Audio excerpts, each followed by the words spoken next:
सभी साथियों को मेरा नमस्कार। स्वागत है आप सभी का आज 16 मार्च के जनसत्ता विश्लेषण में। ये वीडियो देर से अपलोड हो सकती है क्योंकि मैं अभी कुछ दिन के लिए बिज़ी रहूँगा और इंटरनेट कनेक्टिविटी की कमी के कारण मैं वीडियो को टाइम से अपलोड नहीं कर पाऊँगा। तो क्षमा चाहता हूँ, शायद आपको ये वीडियो मंडे के पास ही मिले। चलिए शुरू करते हैं आज का जनसत्ता विश्लेषण। प्रथम पृष्ठ पे हमारी जो खबर है वो इलेक्टोरल बॉन्ड्स को लेकर है। जैसे कि हम जानते हैं इलेक्टोरल बॉन्ड योजना 2018 में शुरू की गई थी और 2018 में शुरू की गई इस योजना को बेसिकली चुनावी फंडिंग एक नए तरीके से करने का प्रयास करा गया था। एक ऐसा तरीका जिसमें जो भी व्यक्ति चुनावी पार्टियों को पैसा दे रहा है उसकी पहचान को गुप्त रखा गया। ठीक है, उसकी पहचान को गुप्त रखा गया, उसकी पहचान को इलेक्टोरल बॉन्ड्स के माध्यम से सीक्रेट रखा गया। हालांकि सुप्रीम कोर्ट ने इस मैटर में दखल करी है और सुप्रीम कोर्ट ने इस डेटा को बाहर ले आई है। एसबीआई जो कि केयर टेकर थी इलेक्टोरल बॉन्ड्स की, सुप्रीम कोर्ट का ये पहल था ट्रांसपेरेंसी को लेके। सुप्रीम कोर्ट ने कहा जब इस जनता को नहीं पता है कि जो उसके द्वारा चुने गए पार्टियां हैं, उसके द्वारा चुने गए लोग हैं, वो कितना फंडिंग ले रहे हैं, कहाँ से ले रहे हैं, तो ये किसी भी डेमोक्रेसी के लिए ट्रांसपेरेंसी बिल्कुल नहीं है। सुप्रीम कोर्ट ने सरकार की एवं एसबीआई की फटकार लगाते हुए भी इलेक्टोरल बॉन्ड्स को लेकर बहुत जल्द ही फैसला सुनाया। सुप्रीम कोर्ट ने शुक्रवार को भारतीय स्टेट बैंक से कड़ी नाराजगी जताते हुए उससे चुनावी बॉन्ड की विशिष्ट अक्षरांकीय संख्या, मतलब जो अक्षर आपके जो बेसिकली जैसे जानते हैं ना हर चीज़ का कोड होता है ना, कोई रिसिप्ट होती है, रिसिप्ट में नंबर होता है, तो ऐसे ही इलेक्ट्रॉनिक बॉन्ड्स के स्पेशल जो आइडेंटिफिकेशन नंबर थे वो मांगे हैं, है ना। अल्फा न्यूमेरिक नंबर्स होते हैं, बिल्कुल जो एग्जैक्टली बता देंगे कौन सी एंट्री कब हुई है।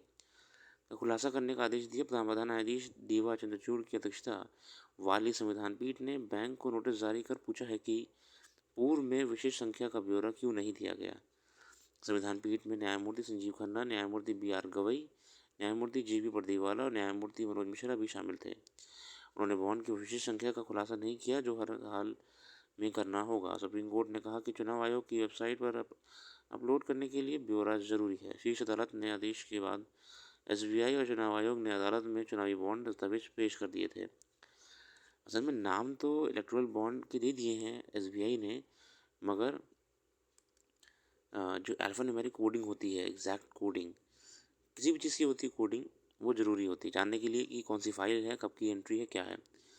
तो एसबीआई ने अब जाके वो दिया है। चलिए आगे आते हैं हमारे संपादकीय वाले पृष्ठ पे। संपादकीय में सामने आ जाए चीन की सैन्य रणनीति में मालदीव। जैसे कि हम जानते हैं कि मालदीव में पिछले कुछ समय से भारत को लेके कुछ ठनी हुई है। मालदीव के मोइज़ू साहब जो हैं वो कुछ खुश नहीं दिख रहे हैं भारत को लेकर। इसी को लेकर ये आर्टिकल है। हाल ही में चीन और मालदीव के बीच एक रक्षा समझौता हुआ है जिसके अनुसार चीन मालदीव को सैन्य सहायता देने के साथ उसकी सेना को भी प्रशिक्षण देगा। अभी तक मालदीव की सुरक्षा और सैन्य प्रशिक्षण में भारत की भागीदारी होती थी। मालदीव एक छोटा सा देश है लेकिन हिंदी महासागर के बहुत बड़े क्षेत्र में उसके द्वीप फैले हुए हैं। यह हिंद महासागर से उस अहम हिस्से से है जहां वैश्विक शिपिंग लाइन गुजरती हैं।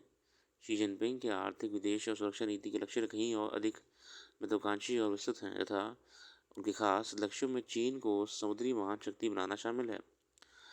साथ ही हम जानते हैं कि मालदीव जो हमारा लक्षद्वीप द्वीपों के पास में पाया जाता है। अगर हम बात करें कि ये हमारा भारत है और ये अगर हमारा लक्षद्वीप है, तो मालदीव यहाँ पे है, बिल्कुल नज़दीक में पाया जाता है।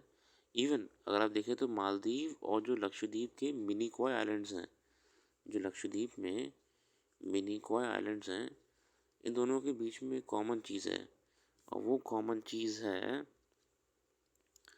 दिवेही भाषा। ये यहाँ की लोकल डायलेक्ट वाली भाषा है, दिवेही नाम है इसका। और दिवेही भाषा जो होती है यहाँ के लोकल लोग बोलते हैं, ये इन दोनों जगह पे कॉमन है, दिवेही। तो ये भी आप ध्यान रखिएगा। अब हालांकि कुछ चीज़ें हैं जो उन लोगों को समझ में नहीं आ रही हैं, तो हर राष्ट्र इंडिपेंडेंट है अपना काम करने के लिए। समुद्र में आवागमन के प्रमुख मार्ग की एसएलओसी कहा जाता है। संचार के ये समुद्री रास्ते वैश्विक अर्थव्यवस्था के परिचालन के लिए बेहद महत्वपूर्ण माने जाते हैं। भारत का विशाल प्रायद्वीप और इसके चारों ओर फैली द्वीपीय श्रृंखला की सामरिक अवस्थिति के कारण यह क्षेत्र समुद्री सुरक्षा की दृष्टि से अत्यंत महत्वपूर्ण है। मालदीव के आसपास के एसएलओसी का वैश्विक समुद्री व्यापार के लिए व्यापक रणनीति महत्व है। हिंद महासागर में किसी भी देश की तटीय सीमा भारत जैसी नहीं है। हिंद महासागर पश्चिम में यूरोप और पूर्व एशिया देशों को मिलाता और भारत को केंद्रीय स्थिति में लाता है। हिंद महासागर के तटों से चीन बहुत दूर है और उसके हमेशा यह डर बना रहता है कि भारत के सहयोग के से अमेरिका हिंद महासागर से उसकी आपूर्ति लाइन को काट कर उसे कभी भी अलग थलग कर देगा। देखिए, चीन तो वैसे हम जानते हैं कि अपनी एक्सपेंशनिस्ट पॉलिसी जो उसकी विस्तारवादी नीति है उसको आक्रामक रूप से फॉलो कर रहा है। ठीक है, साउथ चाइना सी में हम देख चुके हैं। साउथ चाइना सी में कैसे चीन ने दबदबा बनाया हुआ है अपना, है ना। चाइना अपना जो हमारा जो सी रूट होता है इसे भी कैप्चर करने के प्रयास में है। अब मालदीव ने गलती कर दी है। मालदीव ने इंडिया से दुश्मनी करके इसे कहते नहीं है कि आप कभी कभी कुछ गलत निर्णय ले जाते हैं। अब चाइना, देखिए ये बात तो सच है कि इंडिया और यूएसए मिलकर अपनी तो भाई आर्मी और नेवी को स्ट्रॉन्ग कर ही रहे हैं, क्योंकि चाइना तो आज नहीं तो कल कुछ भी कर सकता है। चाइना को ये डर है इसलिए उसने मालदीव से दोस्ती कर ली, जैसे श्रीलंका से भी करी थी, है ना, जैसे आपका पाकिस्तान से भी करी थी, चाहे वो बेल्ट एंड रोड इनिशिएटिव के रूप में हो या वो बंदरगाह खरीदने के लिए हो, वगैरह वगैरह। माना जाता है कि चीन की नौसेना समुद्री क्षेत्र में एक दुर्जय सैन्य बल है और वह पश्चिमी प्रशांत हिंद महासागर और यूरोप के आसपास के व्यापक जल क्षेत्रों में बड़ी संख्या में अभियान चला रही है। इसके साथ ही सहायता कूटनीति के नाम पर भारत से लगे देश में चीन नियंत्रित बंदरगाहों और सैन्य सुविधाओं के विकास से भारत के रणनीतिक हितों और क्षेत्रीय सुरक्षा को लगातार चोट पहुंचा रहा है। श्रीलंका का हम्बनटोटा, बांग्लादेश का चिटगांव बंदरगाह और म्यांमार के सितवई परियोजना समेत मालदीव के कई निर्जन द्वीपों पर चीनी कब्जे से भारत की सामरिक और समुद्री सुरक्षा की चुनौतियां बढ़ गई हैं।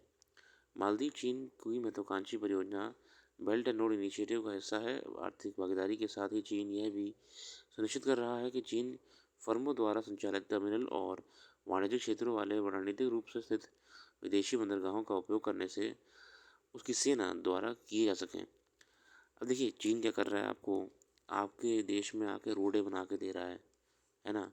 उनको बेल्ट एंड रोड इनिशिएटिव जो भी आ रहा है चाइना का, उससे जोड़ रहा है। चाइना क्या कर रहा है, आपके देश में जो आपका देश है उसमें बंदरगाह बना के दे रहा है। बंदरगाह क्यों दे रहा है, ये बोल रहा है कि भैया जहाज़ आपके आएंगे जाएंगे तो आपकी अर्थव्यवस्था भी मजबूत रहा करेगी, ये तो कह रहा है। पर असल में चाइना क्या कर रहा है ना, अगर कभी उसे मिलिट्री वाला काम हो जाए, और चाइना ये भी जानता है कि आप कभी भी यार पेमेंट है, अरे चाइना कोई फ्री में थोड़ी बना रहा है, चाइना पेमेंट ले रहा है चीज़ के लिए, लोन दे रहा है। और चाइना को ये भी पता है कि जिन जिन लोग को लोन दे रहा है ना, ये कभी वापस नहीं दे पाएंगे। तो हम इस लोन की पॉलिसी के अंतर्गत वो जगह पूरी कैप्चर कर लेंगे। हम्बनटोटा पोर्ट श्रीलंका में क्या हुआ, ऐसे ही ले लिया चाइना ने, है ना। अब देखना अब क्या होगा।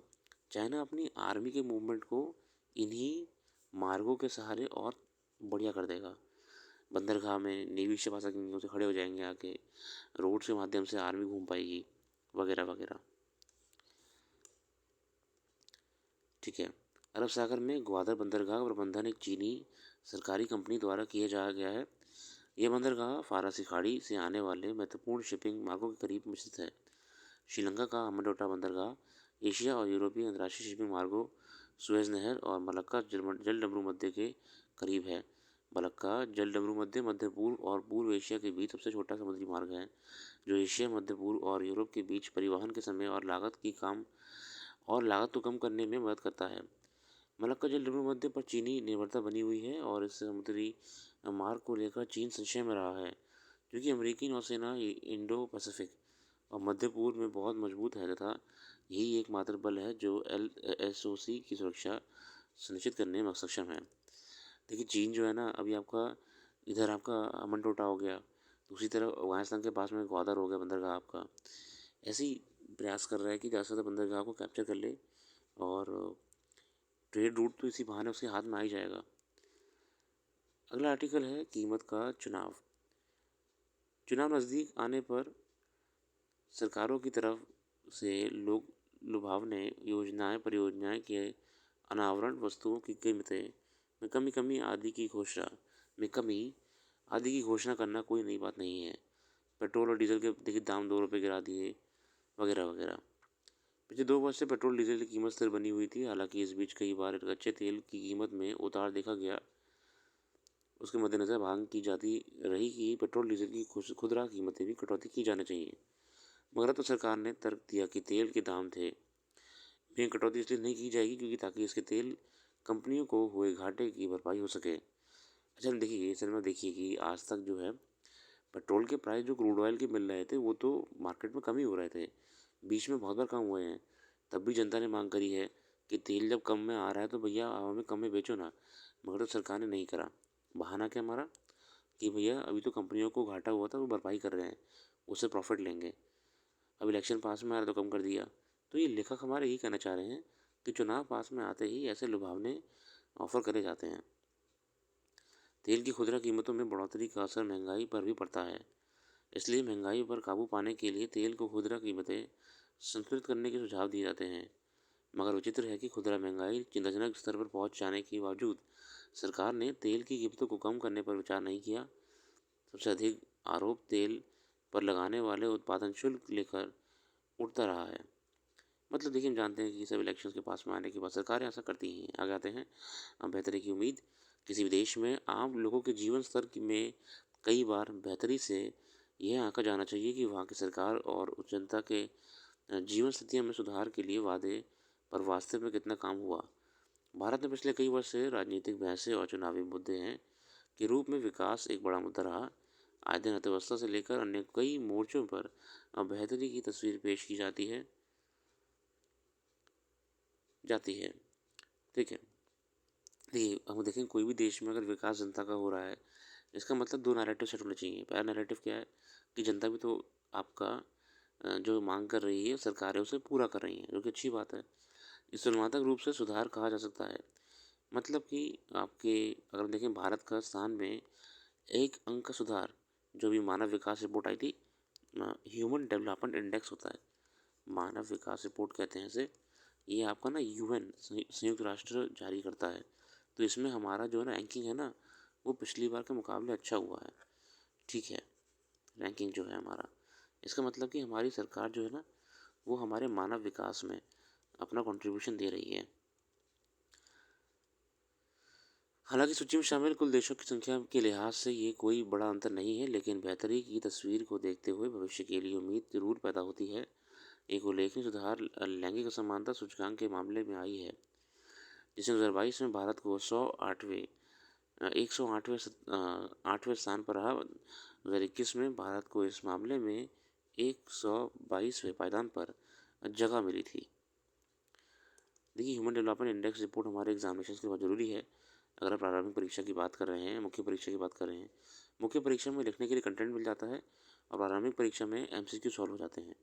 इसलिए ह्यूमन डेवलपमेंट इंडेक्स आपका प्रीलिम्स पर्सपेक्टिव से ज़्यादा इंपॉर्टेंट है।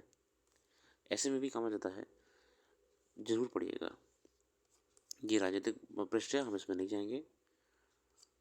और इसके अलावा जो भी खबरें हमने यहाँ पर डिस्कस नहीं करी हैं, क्योंकि हम यहाँ पर स्ट्रिक्टली जनसत्ता का एक क्विक एनालिसिस करने का प्रयास कर रहे हैं।